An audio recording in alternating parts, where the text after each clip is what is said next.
Welcome, everyone. Thank you for joining us for Checking and Adjusting Student Placement in Read Naturally Live. Claire Hayes will be your presenter this morning.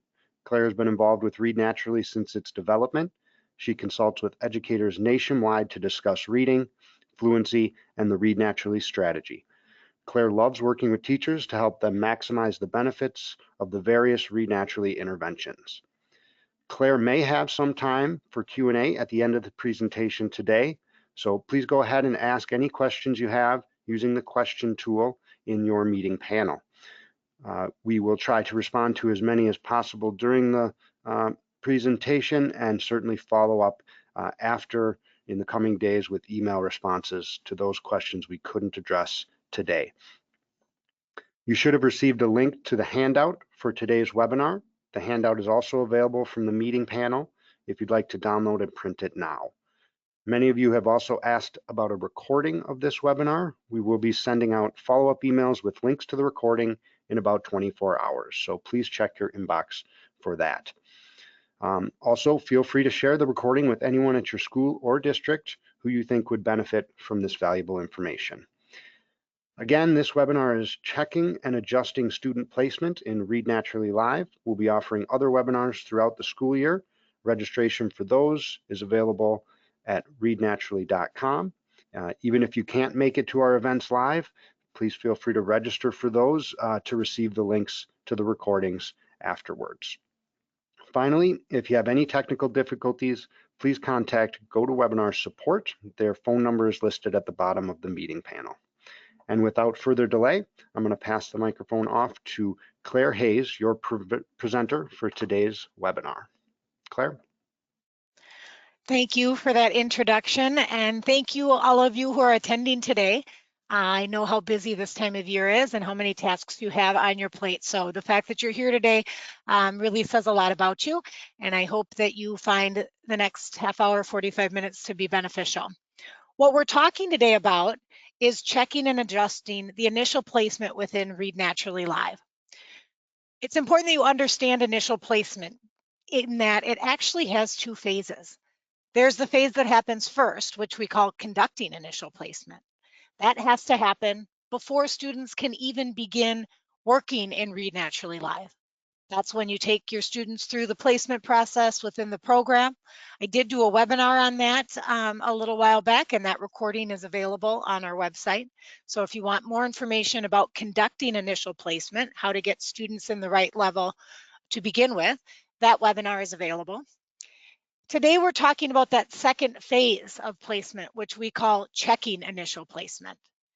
And that is where we take data from how the students have done on the first few stories and make a decision on whether or not they were put in the right spot during initial placement. So when you did initial placement, you decided which level was right for each student. You selected the series based on what you know about the student and based on the level in which they placed, and a goal was set for that student. The goal was set based on how many words correctly the student read on that initial placement test that was given within the program. After that, we move into really monitoring student performance. I'm sure you had to train your students and get them up and running. And then you're dealing with what you really deal with the rest of the time while using Read Live, which is the monitoring of student performance. We use student data to do that. We like to check students' initial placement after 3 stories, ideally. We say the range should be 3 to 6 stories. What happens a lot of times is that the data from the first few stories can be incredibly helpful in ensuring the students are in the right place. Sometimes they will be. Their placement day, their performance on that day will be pretty applicable to the way that they are actually able to read, and you'll have put them in the right place. But every now and again, students will have a really good day or a really bad day on placement day, right? Struggling readers are nothing if they are not inconsistent. And so that sometimes can happen, and which is why checking a student's initial placement after 3, 4, 5, or 6 stories is really important. After we do that, after we check their initial placement after just a few stories, then we do what's called keeping students challenged over time. And I'm going to do another webinar on that in a few weeks, so look for that. That's for when students have completed more than 6 stories, maybe 12 or more, and you're making decisions on whether or not they've made enough progress to make a change. So this first phase is just looking at the data to see if are they in the right place. But the second phase of monitoring student performance will be to check their progress within the program so far. When we think about monitoring student performance, we always want to be creating as much challenge as possible. We do not want the student to be frustrated though, right? We need the student to be able to reach the goal that is set for them within the program, but not easily. We want them to have to work hard to get there. That is what's going to maximize their amount of progress. I often think of this as a bit like a clothesline in your backyard. You want the rope on the clothesline to be tight enough that your sheets aren't going to hit the ground and the grass when you hang them over the rope. But you don't want it so tight that the rope breaks. And it's the same thing with monitoring student performance. It's the same thing with challenging our students. We want to have them in a place where they have to work hard to achieve their goals so that they make as much progress as possible. But we want them to feel supported and able to reach those goals so that they feel successful and good about their accomplishments.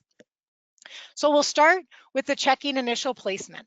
And what we do with that is we take the students' average data from the first 3 stories. We look at the initial level criteria and the initial goal criteria that was used to help determine placement. I'm going to provide those tables for you within that handout as we go and within our PowerPoint.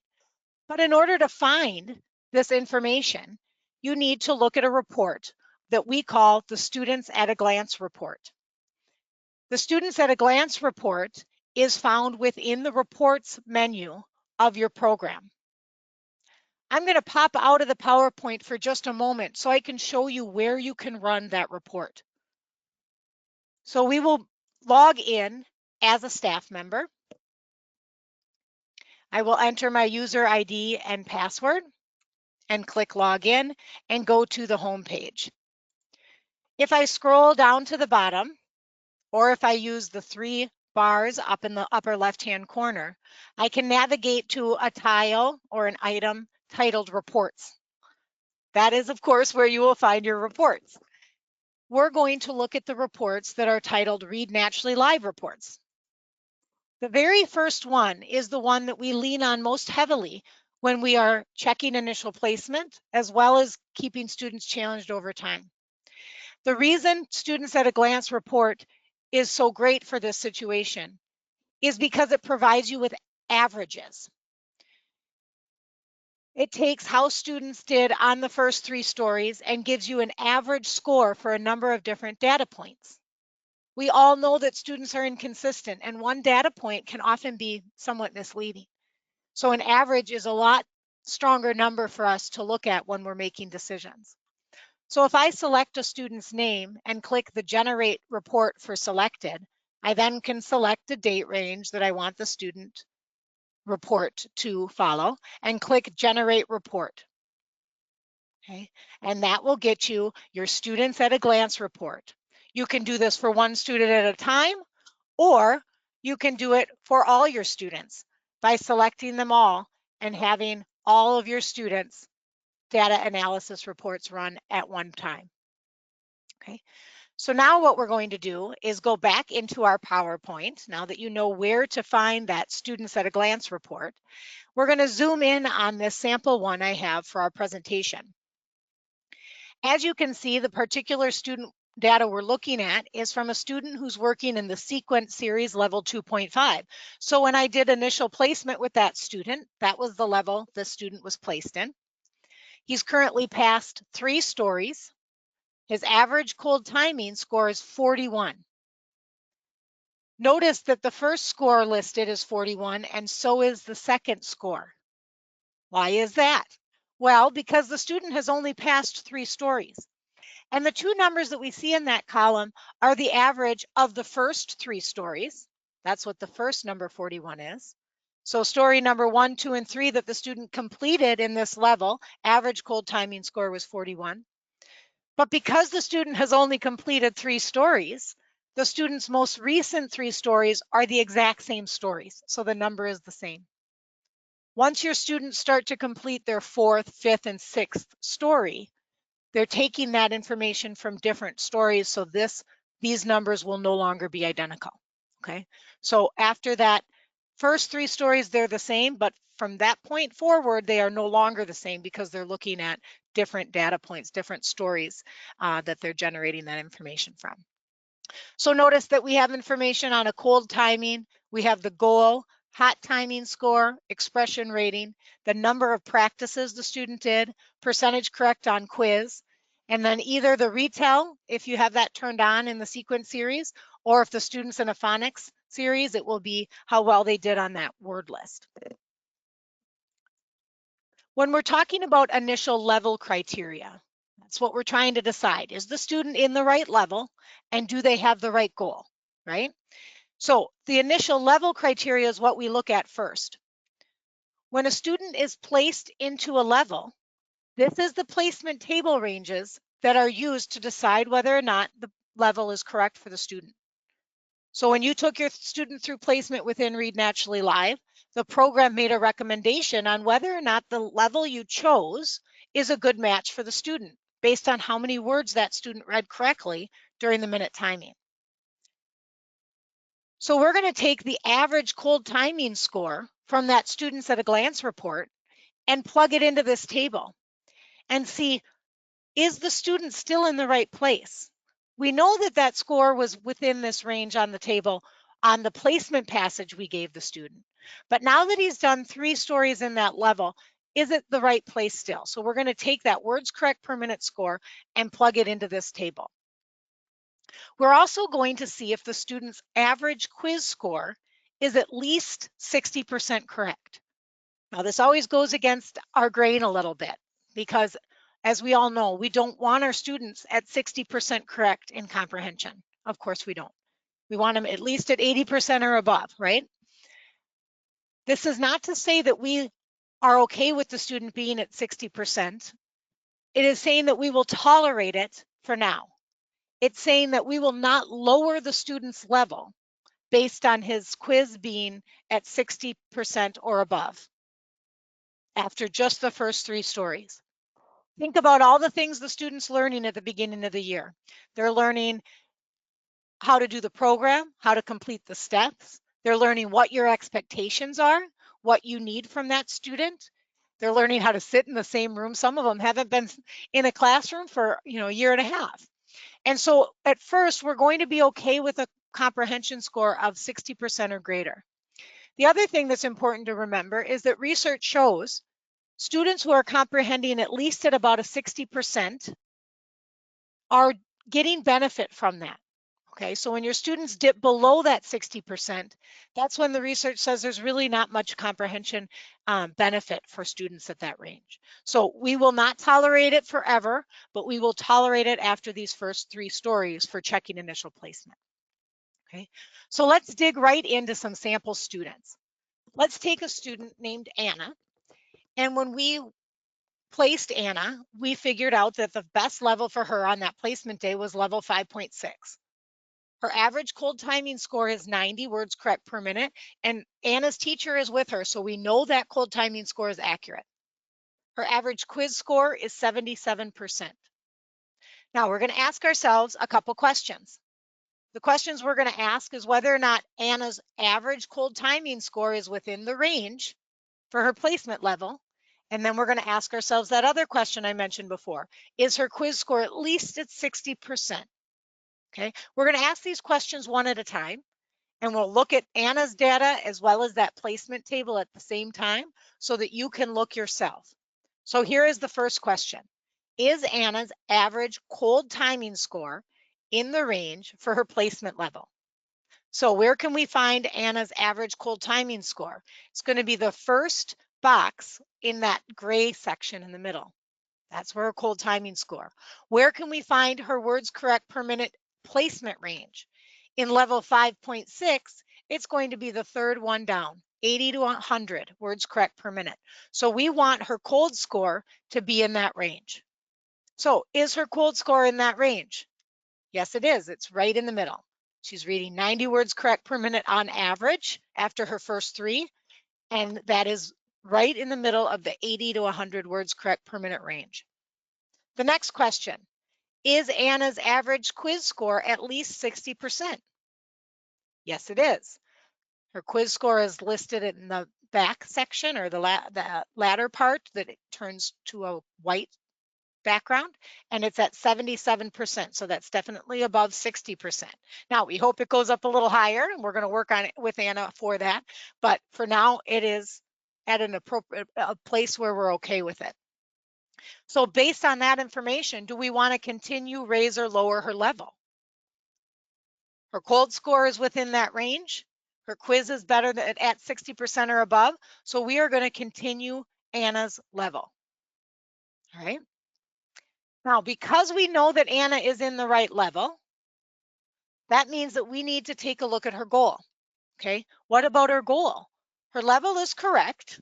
We're fine with that. 5.6 was right. But let's look at her goal then. Is her goal as challenging as it should be, but not too challenging to cause frustration? When we're dealing with goal, we want the student's average cold timing to be about 30 to 40 words above. I'm sorry, the average cold timing to be about 30 to 40 words below their goal. Okay, so the difference between the cold timing and the goal for young students should be about 30. For students in 5th grade and above, we want the difference between the cold timing and the goal to be about 40. Okay, so 1st through 4th grade is 30 words correct per minute difference on average. And once they get to 5th grade and above, we're looking at a bigger difference. The reason for that is older students tend to be able to make larger gains during the process. For one, they speak quicker, their oral memory is a little better, their audio memory is a little better, so they tend to be able to make those gains a little more easily. Okay, and remember, the purpose of the program in part is to get students to practice over and over and over again. We want that repetition in order for them to make the progress we need, in order for them to build automaticity. And so we want them to have to work hard to reach that goal. The other thing we're thinking about is that we want the student's goal to be equal to or slightly less than the average hot timing score. So let's think about that for a moment. In order for a student to pass a story, to pass a passage, their hot timing score has to be at or above their goal, right? If the student's hot timing score is below their goal, then the teacher is going to make the student go back and practice again and do another pass timing, right? We don't pass a student unless they can reach that goal for the teacher. So we need that goal to be at or just a little bit above their hot timing score. We don't want it way above, and we don't want them unable to get there. We want it to be at or slightly above. Finally, we want them to practice between 3 and 10 times. If a student is only practicing once or twice and they're reaching that goal, that is not enough repeated reading for them to build their automaticity. Because remember that repeated reading, we are using that for them to be able to become so automatic with the text that it transfers to new text, that students can read the words they have mastered in that passage in a different passage. And so we want them to have to practice over and over again. So I'm going to explain all this again with the visual image of the graph, because for some of us, pictures and visual images is a more helpful way to think about it. So what you're looking now at is a cold timing score of 91. So the blue line goes up to 91. The hot timing score is 123, and the student's goal is 120. Okay, so the goal is right here, and the hot timing score is 123. As you can see, the cold timing score is about 30 words away from the goal, 90 to 120. The hot timing score is close to the goal, but just a little bit above. Okay, so she reached the goal. She didn't blow it out of the water, but she was able to reach it, and just so at or slightly above. Now, a lot of times people ask, well, what amount of difference is too much, right? If a student is above a goal by 5, is that too much? Or what if they're above a goal by 13, 12? Is that too much? So the rule that we use at Read Naturally is that if the difference gets into double digits, then the difference is too great. So if you have a student whose goal is 120 and their hot score is 130 or 31 or 32, that means it's too great of a difference because the difference is a double-digit number. Okay, so it's an easy way to remember what we consider to be too great of a difference. All right. So now we're going to talk about whether or not Anna's goal is the right place. So it's the same student. Remember, we just walked through this together. And we discovered that Anna was in the right level. 5.6 was right for her, but we haven't looked at her goal yet. Anna is still a 7th grader. Her goal is 120. Her average cold timing is 90. Her average hot timing is 132. And on average, she practices 6 times. Now, Anna is a 7th grader. So we want the difference between her goal and her cold timing score to be about 40 words, right? 5th grade and above. We want the difference from cold timing score to goal to be about 40 for those older students. Younger students is 30, but Anna, we want the difference about 40. So we're going to ask ourselves these questions when we're dealing with the goal criteria. We're going to ask if Anna's goal exceeds her average cold timing score by about 40, right? Older student, we need it to be 40. Is Anna's goal equal to or slightly less than her average hot timing score, right? In order for her to pass, she needs that hot timing score to be at least at her goal or slightly above.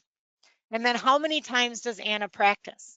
So we're going to ask ourselves these 3 questions one at a time with all the data that you need in front of you so you can answer them, just like we did when we were looking at her level. So take a look at Anna's data.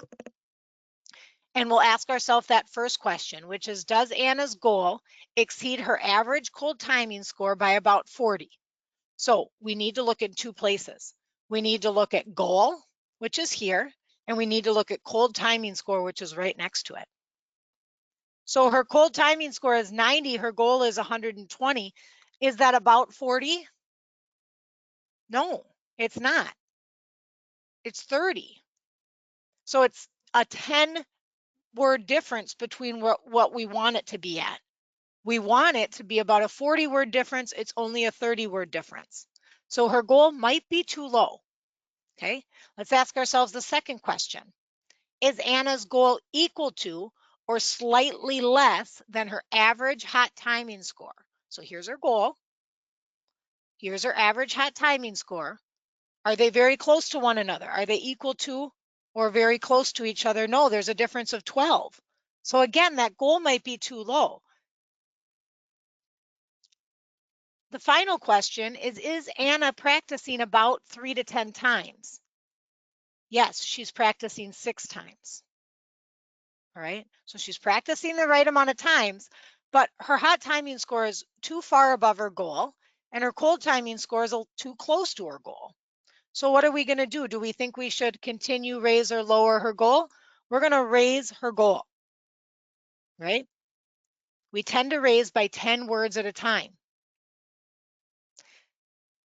So if I raise her goal by 10 words, I will raise it to 130. Can she still pass? Yeah. We're not raising it to something that's unreasonable and is going to make it very, very challenging for her, but we're raising it enough that she is still challenged and she may have to, she's going to have to practice those 6 times in order to reach that goal. Okay. Now, I am going to show you something on our website before we do the next student, because all of this information is printed off in written form on our website. So I'm going to navigate over to our readnaturally.com company website. We have a page on our website called Checking Initial Placement. It provides you with all the information that I'm walking you through right now. All of the questions we ask, the order in which we do them, based on what your information you have from those reports, do you need to raise a level or lower a level or raise a goal or leave the goal the same? It's all listed in here. So I'm going to copy this link and I'm going to paste it into the chat box. And this is what we call our checking placement guide. And so I want you to feel free to find that link in our chat box of this presentation, save it as a favorite on your browser, or just email it to yourself, however you remember those informational pages you need. But this will help you walk through this process when you have your own students' data. So let's pop back into our PowerPoint now that you know where to find all this information for yourself. And we're going to go on to another student named Rob. Rob is working in level 3.0. His average cold timing score with the teacher there is 70 and his quiz is 93. So we're going to ask ourselves those two questions we ask when asking about level. That's about whether or not his cold timing score is in the placement range and what does his quiz look like. So we'll do one at a time with our data in front of us. So is Rob's average cold timing score in the range for placement? At level 3.0, his placement range is this first line here, 30 to 60. His cold score is listed here. So is that within the range of this that's listed on this table? No, it's not. It's outside that range. Look, he's down, his words correct per minute has moved him into the next row down. What about Rob's quiz? Is he at least at 60%? Yeah, he's killing it, right? He's already at 93% right off out of the gate, and that is phenomenal. So what would you want to do with Rob? His cold timing score is outside the placement range on the high end. That indicates it's a little easy, and he's doing very well on comprehension. We are going to want to do what to his level? We're going to want to raise it, right? We tend to raise level a half at a time.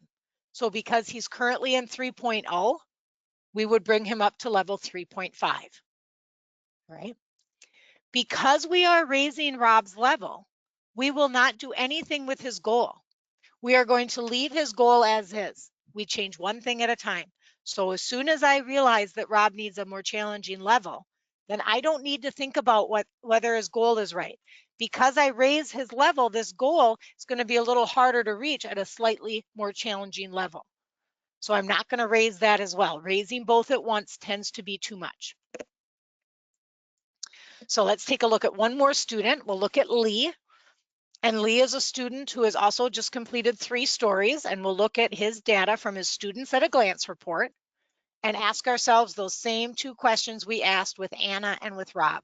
We'll do it one at a time with all of our data in front of us for Lee so that you can look yourself at his Students at a Glance report as well as the initial placement table.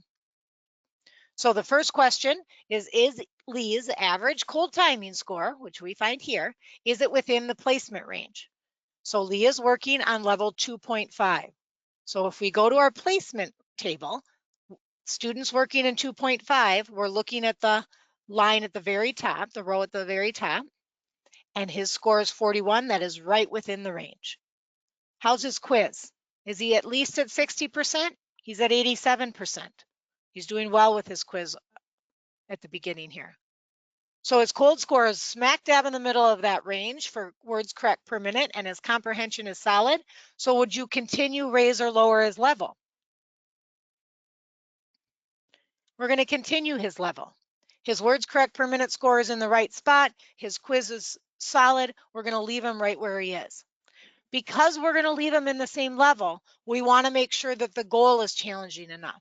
Okay, so as soon as you realize the goal needs to be changed, then you don't have to, or I'm sorry, as soon as you realize the level needs to be changed, then you don't have to worry about changing the goal. And the opposite then is true. If you realize the level needs to remain the same, if you're going to continue the level, then you do want to look at goal.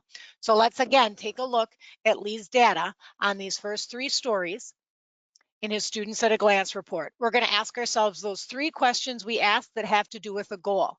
And that really has to do with the relationship between the cold timing score and his goal, as well as the relationship between his hot timing score and his goal, and how many times he practices. Okay, so let's take those questions one at a time. Does Lee's goal exceed his average cold timing score by about 30? Lee's a third grader, so we only want the difference between those two to be about 30 words correct per minute. So his goal is 70, his cold timing score is 41. So is that difference about 30? Yes, that's great. 29 words correct per minute. So that's right where we want it. The next question is his hot timing score. Is that close to his goal? Above it, but fairly close. Remember, single digits we want that to be. And yes, it's only a 4-word difference. So it's close, it's great. It's right where we want it to be. And then how many times is Lee practicing? Is it between 3 to 10? Yes, he's practicing 6 times. So in order to give me a hot timing score at 74, he's on average practicing 6 times. So what would you want to do? Do you want to continue, raise, or lower his goal? We're going to leave his goal, right? He's right in the exact right spot. So placement went well for Lee. We put him in the right level, we put him in the right goal, and he is still in that right spot, right? So this is very representative of what will happen. Probably more, if you took each student through Read Naturally Live placement properly, most of them are going to be in the right spot after 3 stories, okay? But you might have a couple that need an adjustment based on level or based on goal. All right, so I hope that this sampling of examples provided you with at least one example of the level, one of the goal, and one that you'll leave the same. And remember, that website that I sent through in the chat walks you through this process we just did together, and it tells you the questions you need to ask and what the answers to those questions mean you need to do, right?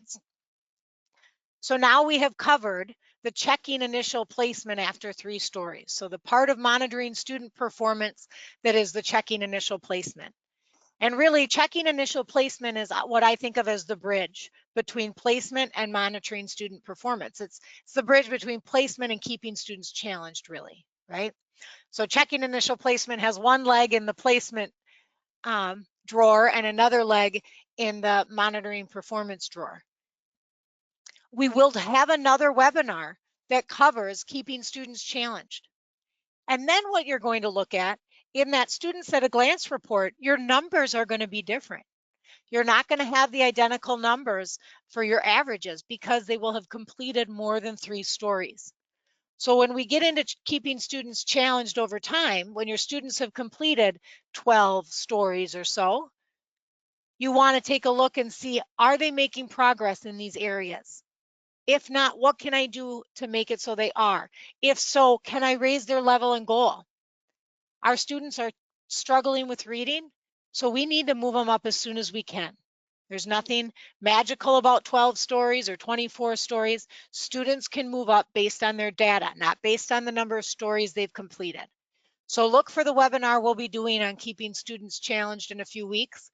Once your students have completed 6, 12 stories or more, that's when you're going to want to start taking a look at that. So that webinar will be coming out soon. We have a lot of resources on our website, so please feel free to take a look at those. We have videos about this process. We actually have a video that talks about this issue. Well, of course, this webinar will be on our website for people who want to view it later. If you want to refresh it or if a colleague needs it, feel free to direct them to that. My contact information, as well as Read Naturally's general information, is listed on this slide. Please reach out to us. It's what we're here for. If you have questions about a specific student, feel free to call or email me. And if you have general questions about your program, then calling our customer service is probably the best first place. But thank you again for your time today, for your dedication to your students. I was actually raised by two teachers, and I have a bunch of kids at home, and I'm always feel very indebted to educators. So thank you for all that you're doing, and please let us know how we can help you. I do believe we have a few moments for questions if there are some that came through. Yes, we have a couple questions we can get to as long as we have a few extra minutes here. Occasionally students doing their timings will get an error message that says your score is much higher than your goal, and they're asked to redo the timing. Can you explain what's happening there and what that might mean? Yes, that's a great question. So what's happening there is that the student is scoring their click, the buzzer sounds and the audio support says click on the last word you read, and the students are clicking on a word that is far enough away from their goal that the computer does not believe it's possible. So it's a score that is above their goal by a significant amount. So the first question I always ask when people ask this question is, are you with the student when they are doing that? If you are not with the student when you are doing that, when that happens to them, try to be with the student the next time so that you can see if they are being accurate in the number they click on or the word they click on. Oftentimes, if students get that error message when they're by themselves, it's because they are, you know, maybe just playing around and goofing around and clicking on a word. Maybe they're giving themselves a little too much credit, or maybe they're reading in their head. We need them to, this is oral reading fluency, so students need to be moving their lips. And even when they're reading by themselves, they need to be moving their lips and whisper reading.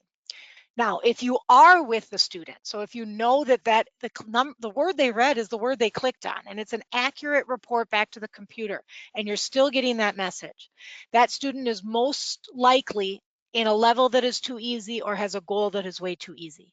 So that I often see that when placement was skipped. So when you make an adjustment to the level and goal, and I'm going to actually show that for a moment in here. So when you go under the Read Naturally Live tile, in order to do placement, you click on a button next to the student's name that says place, and that will take the student, you will take the student through placement where they will read a passage or two and figure out their best match. If you clicked the edit button instead and manually assigned their series level and goal, that is the most likely time where a student will get that error message on their cold timing, because you maybe put them in a level that's too easy. Maybe the goal is off because you are just making an estimate, not based on an actual score they achieved during the placement. So you most likely need to adjust their level and goal. Our students are put in a level that is more challenging than what they can handle on their own. So it's slightly above their instructional level.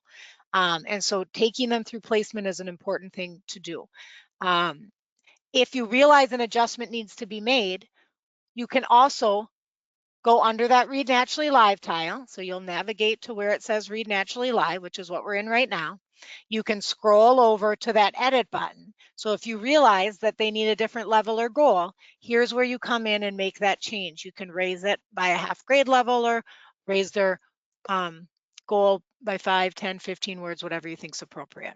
Okay, so if they're getting that error message and you know it is an accurate recording of how many words they read, then you need to adjust their level or goal so that that doesn't happen. That's a great question. Thank you for asking it. Great. We do have another one about fidelity and how often students should be using the program for maximum progress. Yeah, great question too. So we recommend that students use Read Naturally Live for about 30 minutes a session, 3 to 5 days a week. 30 minutes to 45 minutes is about the range. It is a very intense program, and so 45 minutes tends to be a good amount of time.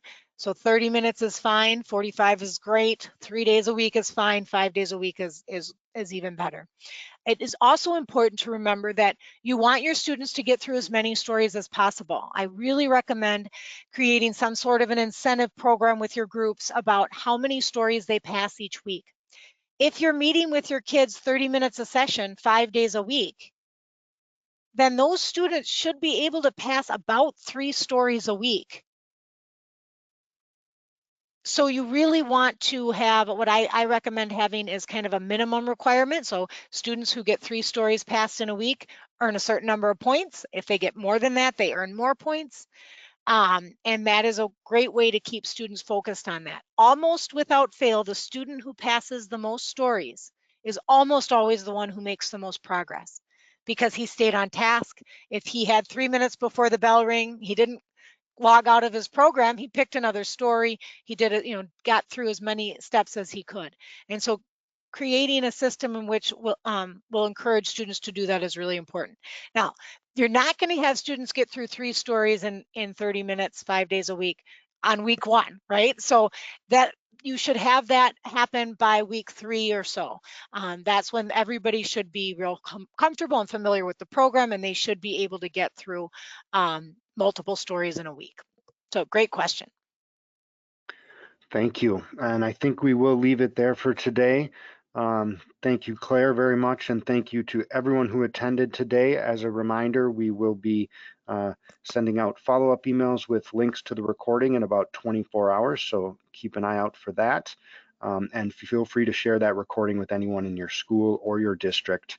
And also, please, if you would, respond to the survey as you exit the webinar today. Your feedback will certainly help us improve these educational experiences for you and other educators in the future. So thank you again, and have a wonderful day.